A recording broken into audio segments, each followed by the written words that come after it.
Fala galera, meu nome é Rodrigo Branas e eu tenho um canal aqui no YouTube onde eu falo sobre o mundo da programação. E hoje a gente vai ter uma conversa sobre a importância da qualidade de código.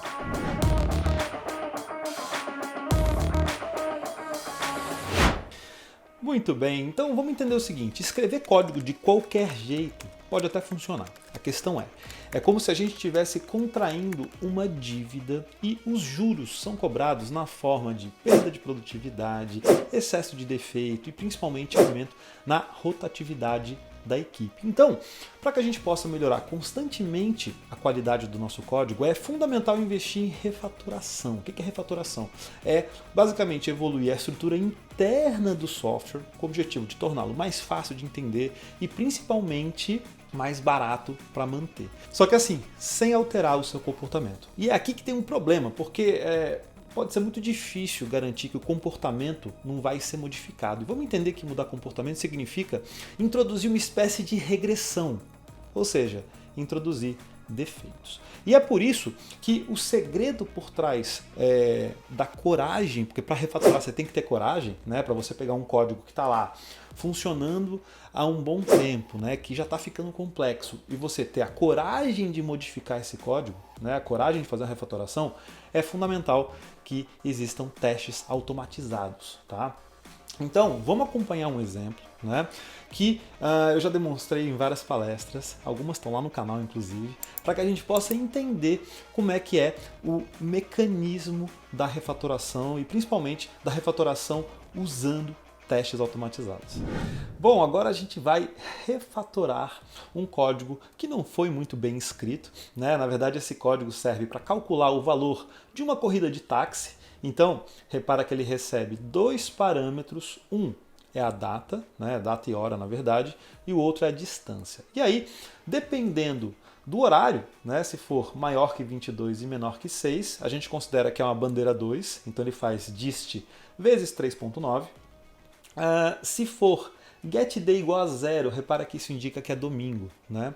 Ele faz um dist vezes 3 e, caso não seja nenhum dos dois, dist vezes 2.1, que seria a tarifa normal. Então repara que esse código ele tem vários code smells, ele tem vários indicadores de que a qualidade dele pode não estar muito boa, né? Como por exemplo comentários, espaços em branco, distância aqui da margem que está elevada, então indica um aumento de complexidade, né?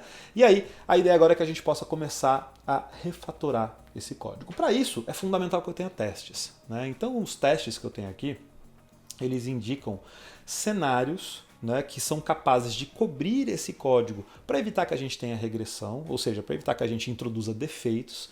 Então repara que no primeiro deles eu tenho um teste para a tarifa normal, depois um teste para a tarifa noturna, que é o que a gente chama de bandeira 2 em alguns lugares aqui do Brasil, e também uma tarifa de domingo. E ainda um último teste que verifica se eu passei a data corretamente. Então vamos agora começar a rodar esse teste, né, ó, npm teste, você vê que ele vai ser executado, foi executado aqui, ó. Então, repara que ele está mostrando, caso tenha algum problema, ó, repara que aqui eu tinha introduzido uma data inválida, ele dá um erro, né? Aqui eu já tenho ele funcionando corretamente, todos os 4 passando, e é a partir disso que a gente vai começar a refatorar e a melhorar, assim, esse código, reduzindo a dívida técnica. Então, a primeira coisa vai ser o seguinte, vamos começar renomeando funções, renomeando variáveis para que elas se tornem mais claras. Então aqui está calctrip, não está muito claro, né? Então vamos mudar de repente para calculate trip, né? Ou calculate fare, também funcionaria. Agora, se eu rodar esse teste, obviamente ele vai quebrar, né? Ó, ele não encontrou calctrip is not a function, né? Então eu venho aqui no teste, muitas vezes eu tenho que ajustar também o teste, né? Então calculate trip, salvei. Esse é sempre um mecanismo, tá? Ó, os 4 estão passando. Na sequência, hour não ficou muito bom. Não ficou muito bom. Então, eu vou fazer o seguinte, ó. Eu vou marcar todas as hour e vou chamar de date, porque eu acho que fica melhor, já que a gente está passando sempre date. E o dist, vamos mudar então para distance. Olha só, eu estou usando o VS Code de uma forma bem simples, bem objetiva. Você pode usar a ferramenta que você preferir, tá? Então, já renomeamos algumas variáveis, já melhorou, né?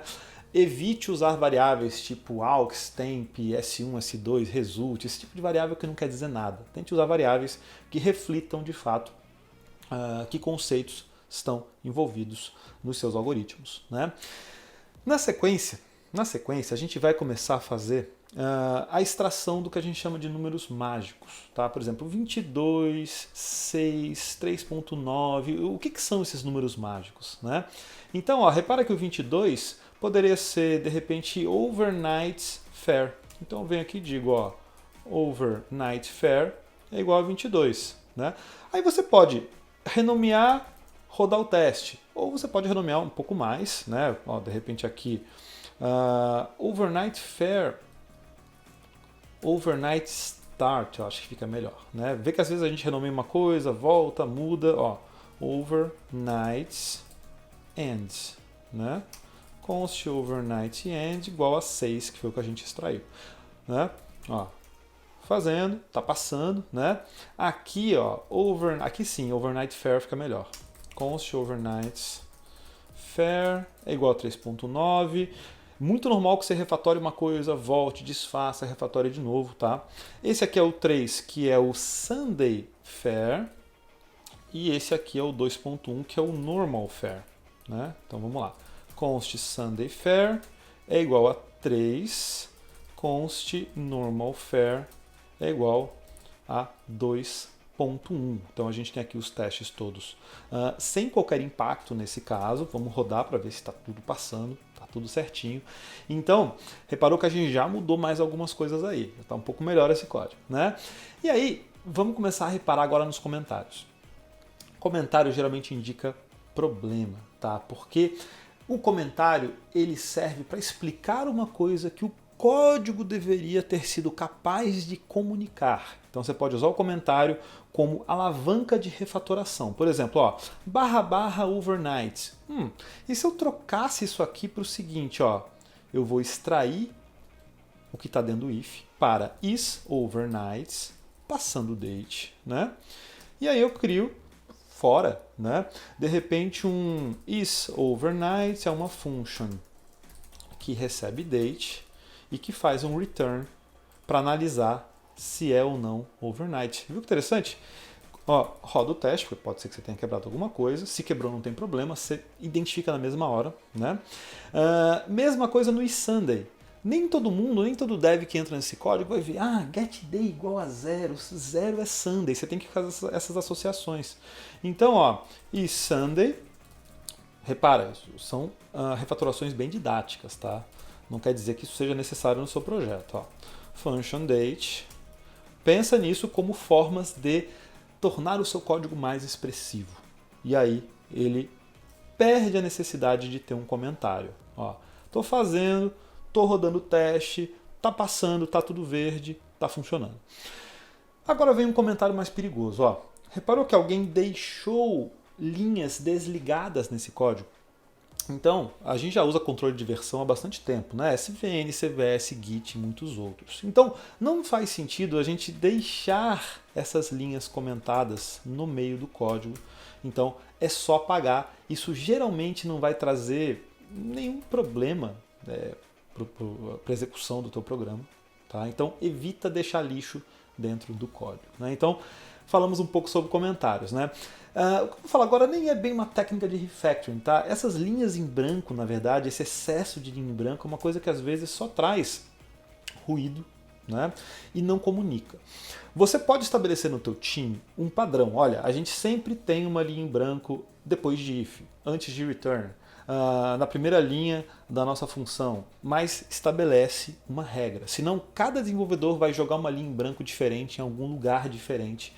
E aí você pode ter um código todo cheio de buraco e que ocupa mais espaço vertical. Entenda que a gente quer ter uma visibilidade mais facilitada desse código e essas linhas vão aumentar o tamanho dele. Tá bom?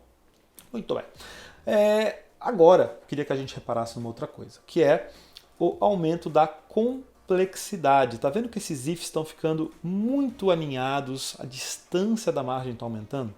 Então, o que a gente pode fazer aqui? Começar a desfazer esses ifs no sentido de escrevê-los numa ordem que seja mais fácil de ler, de entender, né? Como eles têm esses returns, eu posso começar a inverter esse código e desfazer os elses. Por exemplo, poderia negar essa primeira estrutura aqui, esse primeiro if, e dizer return -1, apagando esse else, trazendo o código de volta para a margem. Reparou esse movimento? Trouxe o código para a margem? Isso é muito importante, porque quanto mais você se afasta da margem, mais complexidade se acumula, né? Mesma coisa para os outros. Esse else que está aqui, por exemplo, eu posso apagar, posso trazer esse código de volta, porque já tem o return abortando a execução, né? Vou rodar de novo, passando. Mesma coisa para esse else aqui, né? Refatoração super simples, tá? Super simples, passando também. Se você for mais arrojado, isso depende muito de ambiente para ambiente, tá? Tem equipes que gostam, tem equipes que não gostam de fazer if inline. Eu, particularmente, não tenho nada contra, então eu vou tirar a chave aqui, mas eu recomendo que você consulte o restante do seu time para fazer isso, né?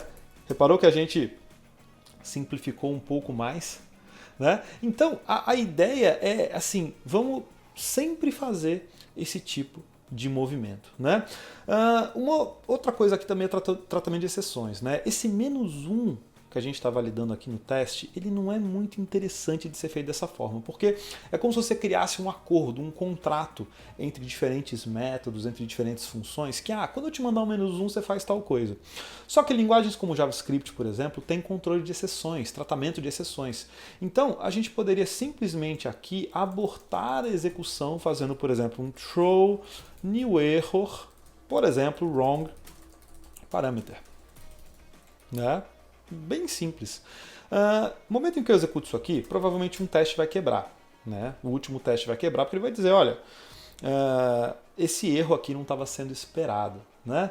E aí, repara que o objetivo do nosso vídeo hoje não é falar tanto assim de detalhes da automação de teste, mas eu estou usando o Mocha e o Chai para fazer essa automação, né? Então repara que esses expect, fair, to be equal, né? Isso é tudo fornecido pelo Chai. E aqui, então, eu vou ter que mudar um pouquinho, porque ao invés de fazer to be equal -1, é to throw, né? Olha para cá, error com wrong parameter, né? Então, error com wrong parameter. Basicamente isso. Só que agora, se eu executar, ele vai seguir dizendo, olha, lançou uma exceção chamada wrong parameter, porque eu estou invocando calculate trip e ele está abortando o fluxo de execução. Então, eu vou encapsular isso aqui numa função, tá? Eu estou usando uma arrow function, pode ser uma função normal, para que eu delegue para que o Chai execute internamente, fazendo um try catch, verificando a saída, entende? E aí, permita que o toThrow funcione adequadamente, né? Então, repara que a gente fez uma mudança no teste que acabou sendo necessário, muito normal que isso aconteça, né? E aí a gente deixou esse código muito mais fácil então de ser lido. Repara que agora eu tenho as constantes declaradas, o isOvernight e o isSunday bem expressivos, né? Representando exatamente aquilo que eles fazem. Eu estou criando aqui alguns statements que param o fluxo de execução se eu tiver problema na data, calculam se é overnight, se é Sunday ou se é tarefa normal. Claro que eu poderia continuar executando muitas outras técnicas de refactoring, mas você vê que só com essas a gente já deixou esse código muito mais fácil de ser mantido, de ser modificado. É um código que evita que os defeitos acabem se acumulando e muitas vezes até se escondendo em meio a uma quantidade maior de código. Muito bem, eu espero que vocês tenham gostado, que essas dicas possam te ajudar a escrever códigos com mais qualidade a partir de agora. Se você gostou, não deixe de se inscrever aqui no Colab Play, de deixar seu like, de compartilhar esse vídeo com os seus amigos e também, se você tem interesse sobre esse assunto, vai lá no meu canal e confere também outros vídeos sobre teste, refactoring, qualidade de código e muito mais. A gente se vê em outros vídeos e até lá. Valeu!